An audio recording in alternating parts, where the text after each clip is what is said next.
Hello, this is Michael Hexter, and welcome to Politics 2100 here on YouTube. So this episode I'm calling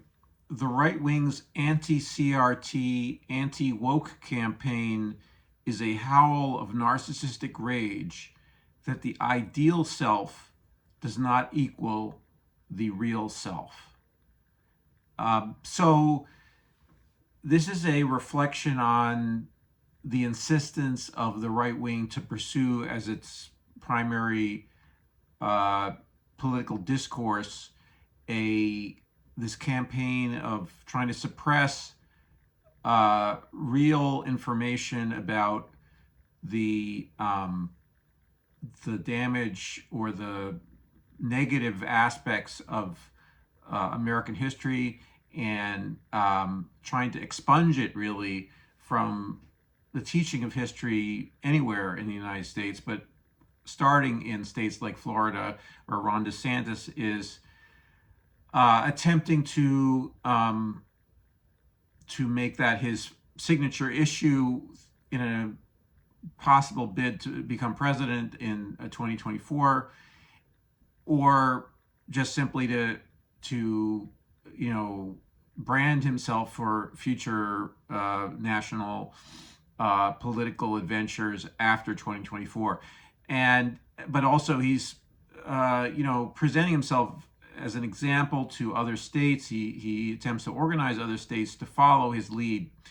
And as Jamelle Bouie wrote in the Times today in the opinion section, this is a strategy to divert attention from or it functions as a strategy to divert attention from the unpopular aspects of what DeSantis has tried to do in the past and would make him vulnerable in the future if he ran in a national election. So his anti-Social Security and anti-Medicare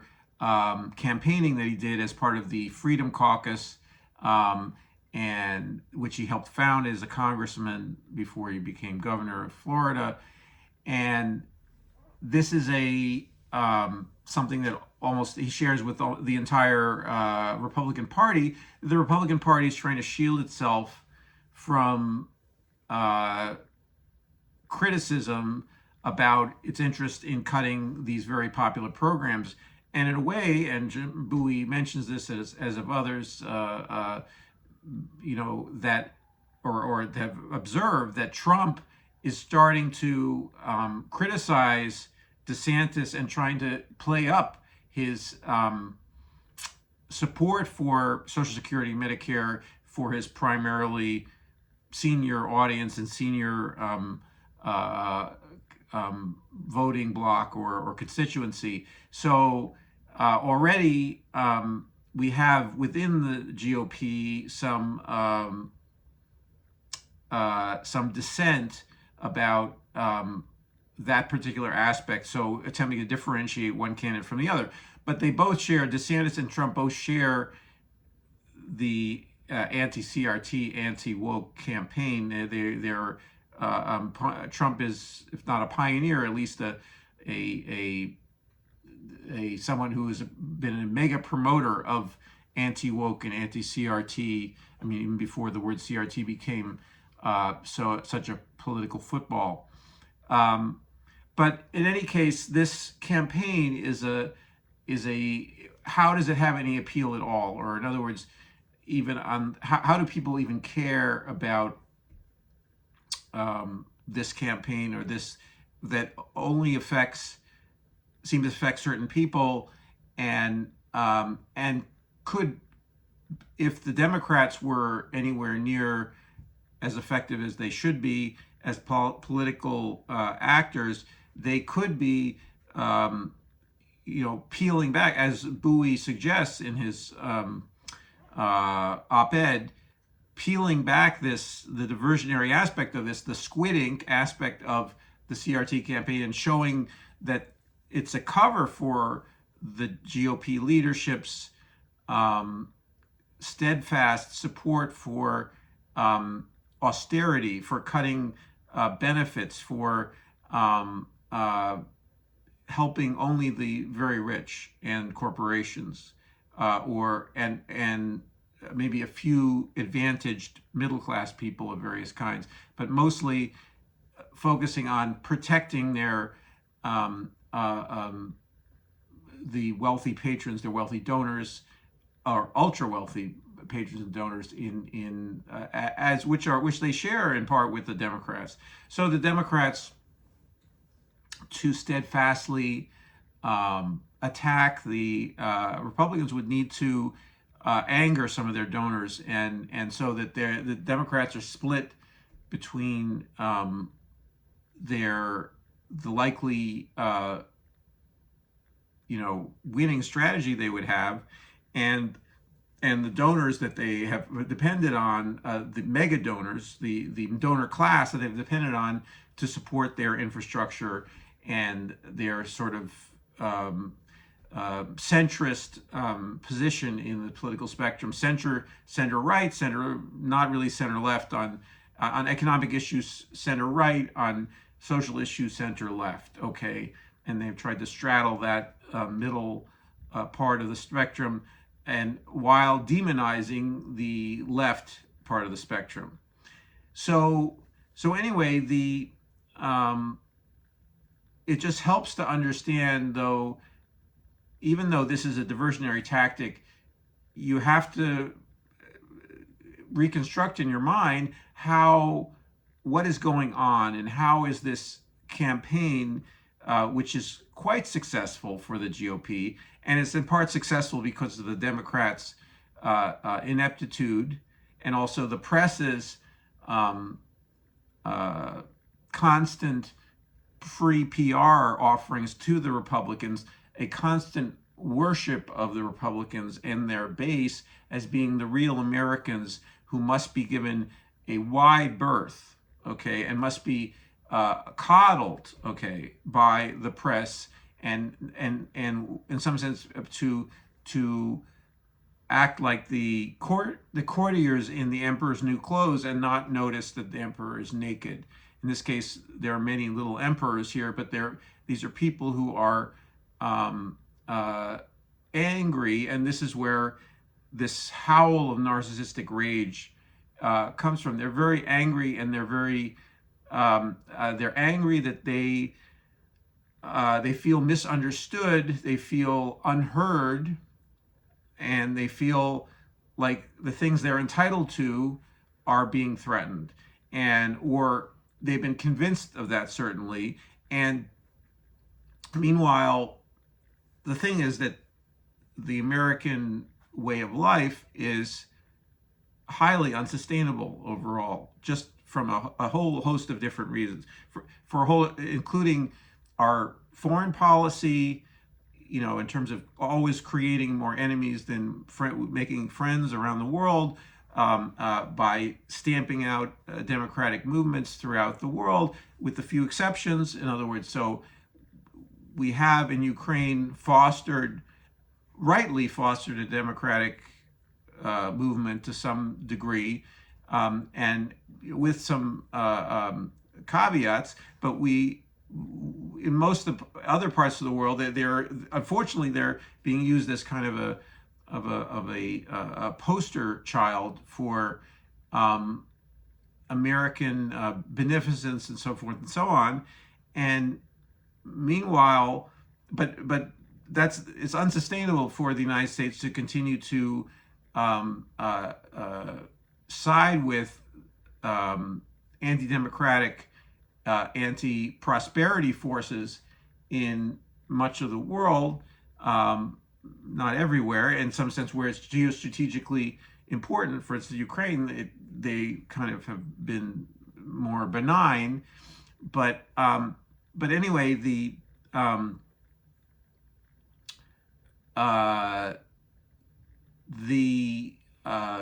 overall lifestyle, though, in the United States, things that we think we feel entitled to are unsustainable. We live a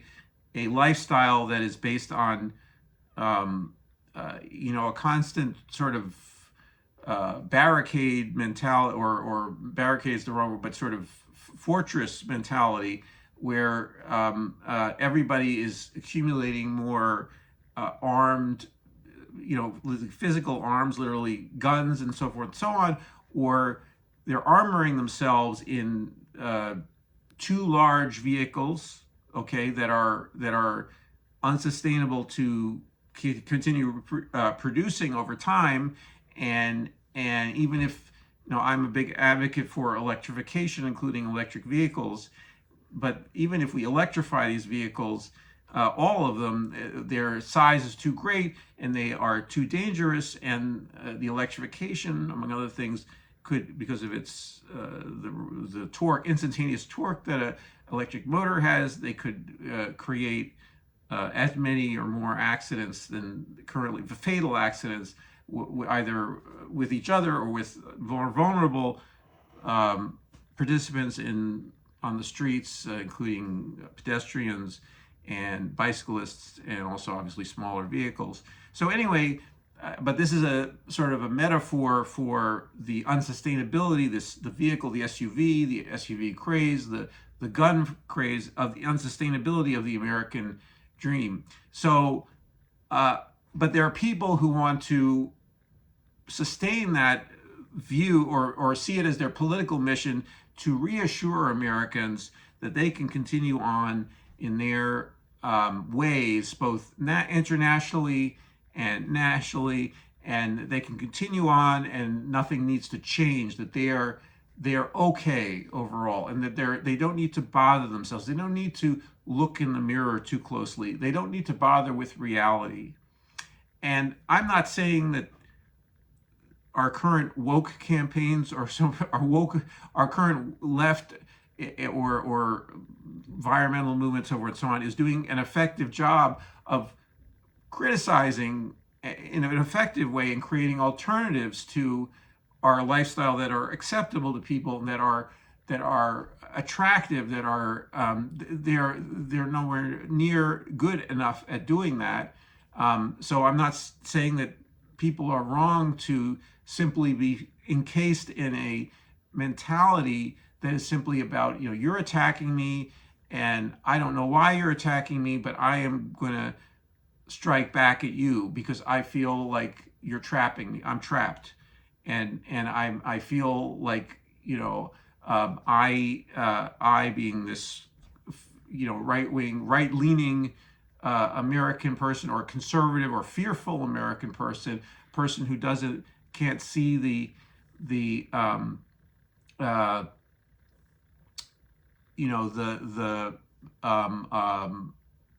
problem, isn't comfortable enough with the uncertainty, the personal uncertainty, that something that they do could be wrong and they need to change it somehow. And that attitude is something that is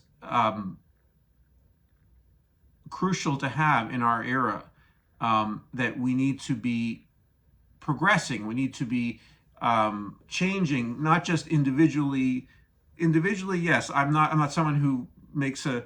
hard distinction between changing one's individual lifestyle and doing social political action that will change our systemic way of being. I think that there's that some people play one against the other. I think it's a good idea to eat vegan when you can, or or to move in that direction, to try to create a household that is less uses less plastics and so forth and so on, tries to reduce your waste stream, your toxic waste stream, all these different things. So it's not wrong to do that. It's not anti-political to do that. It's not necessarily crucial that everybody does that right now, but eventually we need to be moving in that direction. So, but it's not a fair fight in terms of the overall size of the megaphone. So the big megaphone, this anti-woke, anti-CRT campaign, has a big megaphone. And it's true that the mainstream media is not entirely shouting out and supporting this campaign. There's clearly some kind of a debate going on. But the other side of this, the forthrightly, critical of the American people, who are forthrightly critical of American society,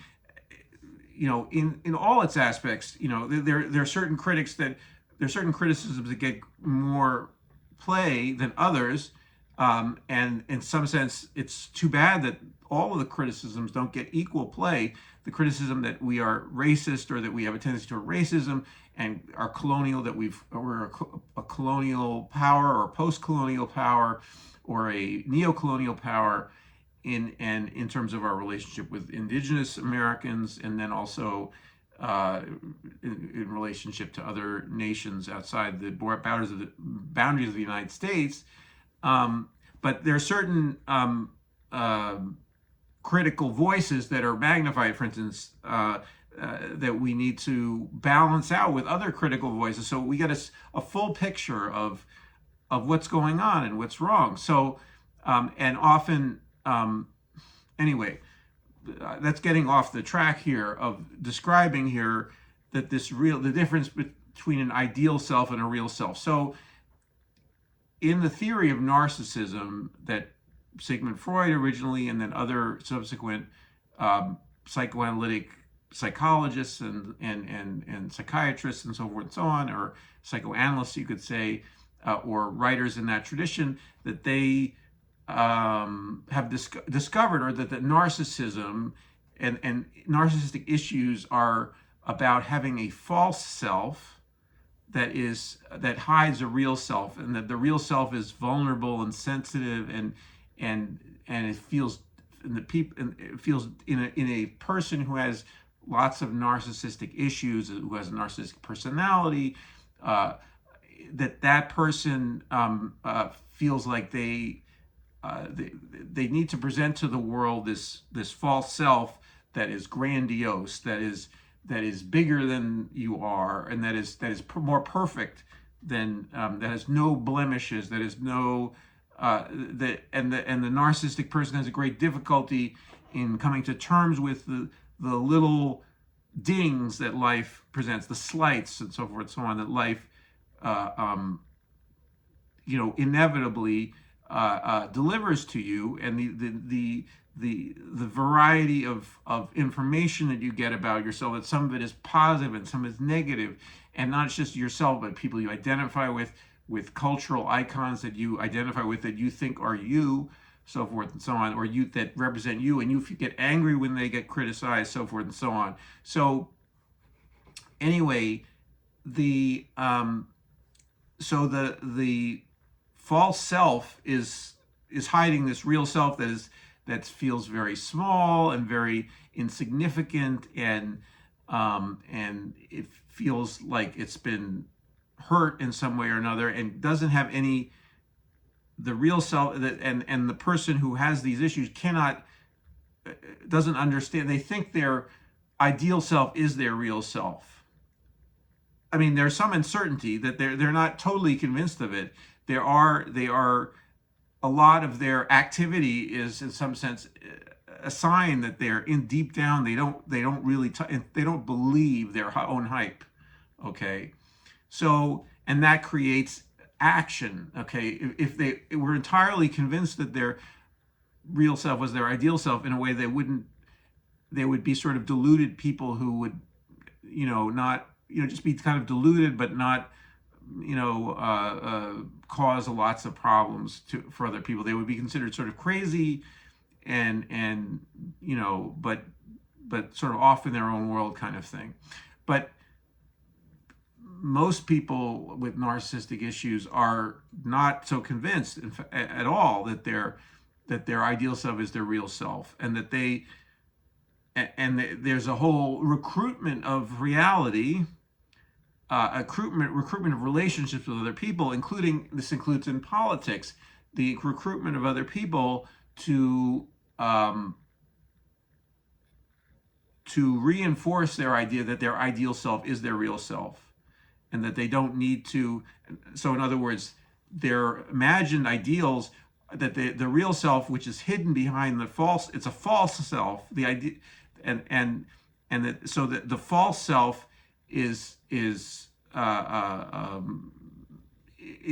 there this thought that the ideal self is the real self, and that is false, because your real self is who you are in reality, and the ideal self is something that you maybe aspire to. Maybe you think you're on the path to going there, but you're not there yet. And so this idea of being on the path is very, very uncomfortable, that for someone who has these issues. And in America, we have apparently become a nation of people, not everybody, but many people are caught up in this cycle of defending the idea that this big false self, this projection of the ideal self as the real self to the world is true and is who they are. But they need to constantly, as I say, recruit other people to convince them that their false self, that their ideals, that there is the same this total false idea that they are who they think they are. They are who they imagine themselves to be, without checking it with reality. So the reality testing has gone out the window, and this is where reality testing is, on an individual level, what the scientific process is to our society overall, both the social scientific and then also the natural scientific process. That is all about reality testing. That's a process of finding out if your ideas have some relationship to reality. So so in an individual level, reality testing is about going out and meeting people and talking to them and so forth and so on, and then discovering that, hey, this idea or that idea maybe wasn't who you were. And so eventually, over time, you hope that a mature person is someone who has done enough of this testing to sort of get a good sense of who they are, and it's about approximately right. And so they and so when they deal with other people, they have a sense of being real and authentic and so forth and so on, but also not deluded to think that they are who they really want to be in some ideal sense. They may be on a path themselves to, they may not be entirely, satisfied with who they are, but they are satisfied enough,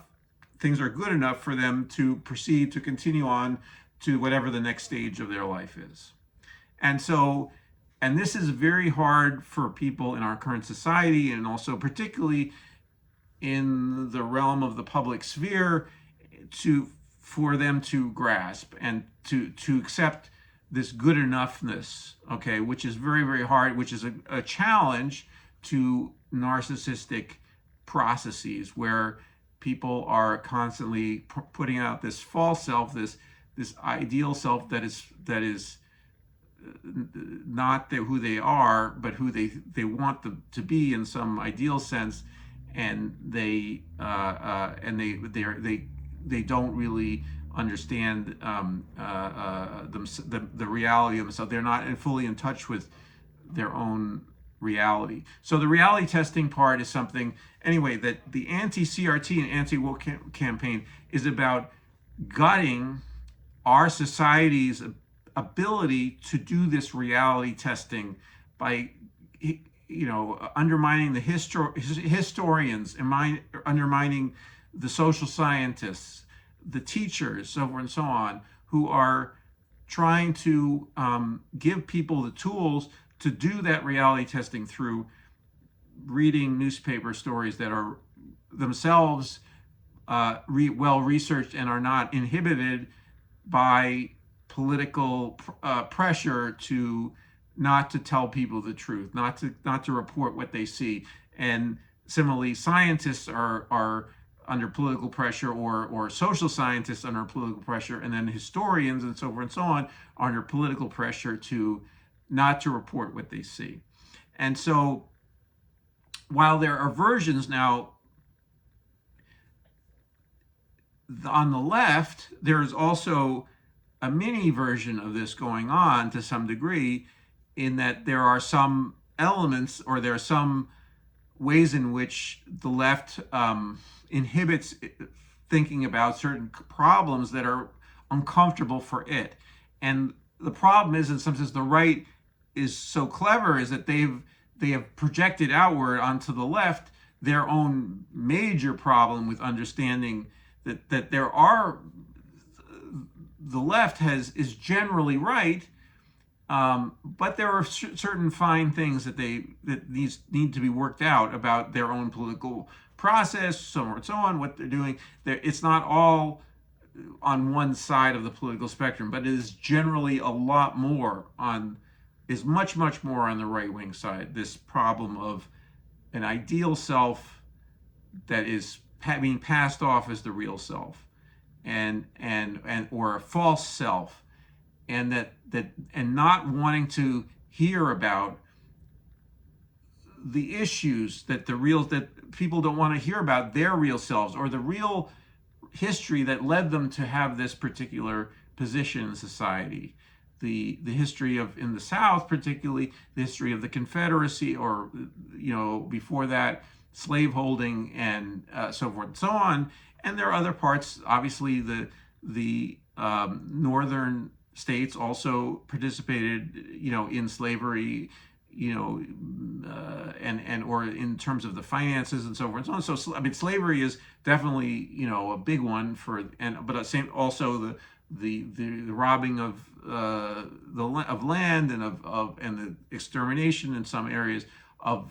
indigenous people, so forth and so on. Those are big issues that need to be grappled with by every generation of people who live in America. And so that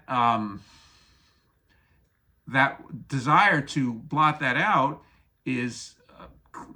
very strong on the right wing. There are centrist liberal versions of also not dealing with that, okay, but they're a lot smaller, and they're not as systemic a narcissistic program to blot out any voices that say, wait a minute, your real self is not nearly as nice as you think. Our real self, the American dream, is not as much as it has its. There are things about it that are great and attractive, and we have the potential to become, as the historian Thomas Timma says, or others also talk about a pluralistic, multi-ethnic democracy, which we've never actually been. But that idea is still a potential, and we've sort of wandered closer toward that than some other nations in certain parts of our history. But we are in the process now of trying to, or parts of our electorate and parts of our political apparatus are trying to go exactly in the opposite direction of that. So anyway, but this campaign is based on the desire of people not to hear that voice saying, like, you're not the total ideal, or you in the history, and the people you identify with in the history, or the people you think you're being mischaracterized as, you think that you're being put in the category of only either a white right winger, and so and therefore you identify. So you're looking to basically get into a fight about that, and to combat, to preempt the victimization you believe is going to happen to you. And so anyway, so all of this is I think can be understood as this ideal that America needs to constantly come to terms with its real self, as do other nations. America's not alone in this. It is not alone in this, but we just happen to be a particularly boisterous and open, or are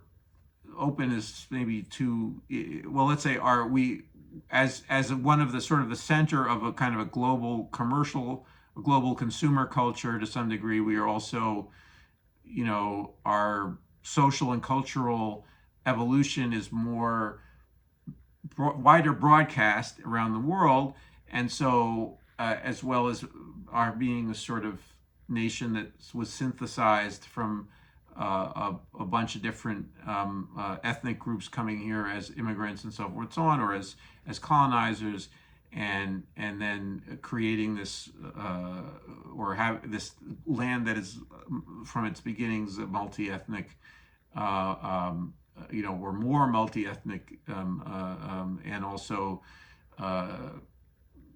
melting pot is one of the words that is used. But anyway, but a multi-ethnic polity that is still negotiating, still finding how to deal with its history and with its current reality. So anyway, so this campaign is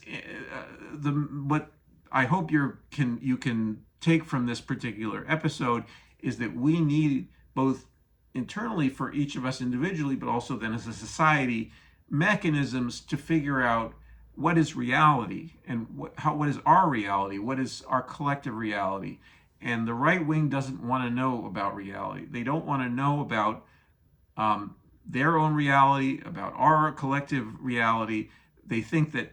everybody wants to run away from it, okay? And they want to live in a fantasy world of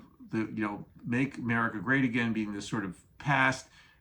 idol, okay, that they imagine existed 40, 50 years ago. So anyway, or 60 years ago. So anyway, I hope this episode has brought up some interesting topics for you, and please share some of your thoughts in the comments below. I will be, no doubt, addressing this issue again in future episodes.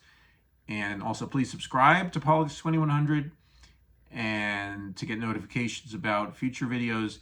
And also, I look forward to seeing you in the next video. Thanks.